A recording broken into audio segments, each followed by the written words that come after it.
Bienvenue dans cette vidéo. Aujourd'hui, nous allons essentiellement échanger sur les plus grandes peurs ou phobies des personnes nées entre le 23 septembre au 22 octobre. Alors, numéro 1, ces personnes souffrent de l'herpétophobie. L'herpétophobie, c'est quoi? C'est la peur des reptiles. Ça va, la peur morbide des reptiles. Ces reptiles peuvent être boa ou, je sais pas, de crocodile, peu importe. Ces personnes ont peur de tout type de reptiles. En fait, peu importe le type de reptile, même les plus inoffensifs, que ce soit même les lézards, ces personnes ont peur de cela. Donc, voilà un peu sur l'herpétophobie. Nous passons donc à la deuxième peur. Les personnes de cet écart, en deuxième position, ont peur aussi de la mort. Et cette peur est appelée la thanatophobie. La thanatophobie. En troisième position, les personnes dans cet écart souffrent aussi de la nuptaphobie. La nuptaphobie, c'est quoi? C'est la peur d'être célibataire. Alors, les personnes dans cet écart auront peur d'être célibataires, donc ils vont tout faire pour se mettre en couple. Raison pour laquelle la majorité des personnes dans cet écart sont infidèles. Ils sont infidèles parce qu'ils ont peur d'être célibataires. Donc, c'est la raison pour laquelle ce sont les personnes pratiquement les plus infidèles qui existent. Mais eux, ça dépend du degré. Eux, ils sont du deuxième degré. Il y a le premier degré et le deuxième degré.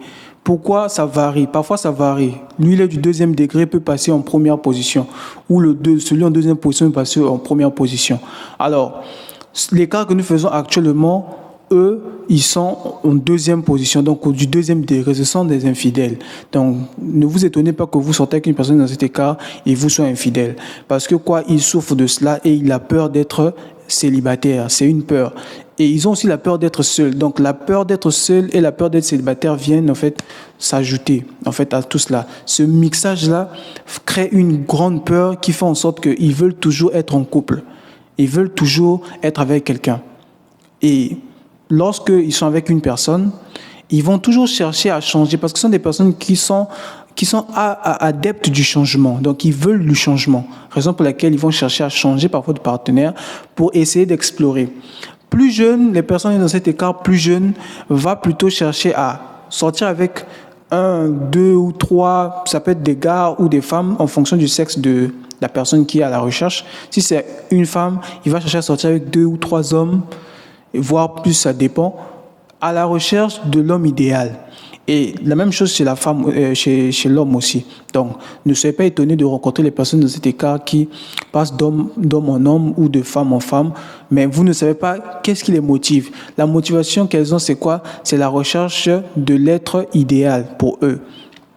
Et c'est quand ces personnes grandissent un peu qu'elles comprennent que, en fait, elles ont cherché pour rien et la recherche de l'être idéal se fait d'une toute autre façon. C'est lorsque ces personnes grandissent et ont une autre maturité, une maturité qui leur permet de mieux comprendre, et c'est là qu'ils comprennent que, en fait, il y a une autre façon de trouver l'être que nous voulons. Mais en fait, c'est cette peur d'être célibataire et cette peur d'être seul qui est l'autophobie, la peur d'être seul, qui fait en sorte que ces personnes-là sont toujours à la recherche d'être avec une personne. Ils ne supporteront pas d'être seuls ou de vivre seuls. En quatrième position, les personnes dans cet écart souffrent aussi du trouble de borderline. Le trouble de borderline, c'est quoi? C'est la peur de ne pas être aimé. Donc, vous allez remarquer que ces personnes feront des choses parfois juste pour que les autres continuent à les aimer. Ces personnes feront tout pour faire plaisir aux autres, pour que les autres continuent à les aimer. Donc, ces personnes peuvent paraître parfois un peu trop gentilles pour certains, mais vous ne comprenez pas. Vous ne comprenez pas pourquoi ces personnes sont toujours gentilles ou lorsque vous les appelez, ils ont des difficultés à dire non parce que ces personnes ne savent pas comment dire non. Ils n'ont pas en fait cette force de dire non parce qu'ils ne veulent pas. En fait, ils se disent que s'ils disent non, les personnes ne vont plus les aimer. En fait, ils se disent ça. Ils veulent que les autres pensent toujours du bien d'eux et raison pour laquelle ces personnes sont motivées à toujours aider ou être toujours là pour les autres. Et ça devient un grand problème parce que les autres, parfois, ne pensent pas comme ça, comme vous, en fait. Donc, vous devez faire plus attention lorsque vous cherchez à toujours... Voilà, vous devez mieux contrôler votre estime, ça va? Vous devez vous aimer. Et lorsque vous allez mieux vous aimer, vous aurez assez de force pour dire que non, là, trop c'est trop, je dois dire non. Vous devez avoir la force de dire non. Car c'est ce trouble de borderline qui vous dérange vraiment. La peur que les autres ne vous aiment pas. Ça va? Donc, c'est comme ça. Alors en cinquième position, la dernière peur, nous avons l'entomophobie. Alors les personnes dans cet écart souffrent aussi de l'entomophobie, qui est la peur extrême des insectes. Par exemple, pour les femmes nées dans cet écart ont peur des cafards ou encore de d'autres types d'insectes. Bon, ça dépend des insectes. Donc, la peur des insectes, l'entomophobie. Donc, ne soyez pas étonnés si vous avez un partenaire ou une amie ou votre enfant qui a peur des insectes. Donc, ne soyez pas étonnés, c'est dû à cela. Donc, c'est sur ce que nous mettons fin à cette vidéo. Merci d'avoir suivi cette vidéo sur les plus grandes phobies des personnes nées entre le 23 septembre au 22 octobre. Merci, on se dit à très bientôt. Continuez à regarder les vidéos sur notre chaîne et surtout sur la vidéo que nous avons. Nous avons fait une vidéo complète sur les personnes nées dans cet écart et que vous allez retrouver peut-être dans la description ou encore sur notre playlist. Merci d'avoir suivi cette vidéo. On se dit à très bientôt. Bye bye.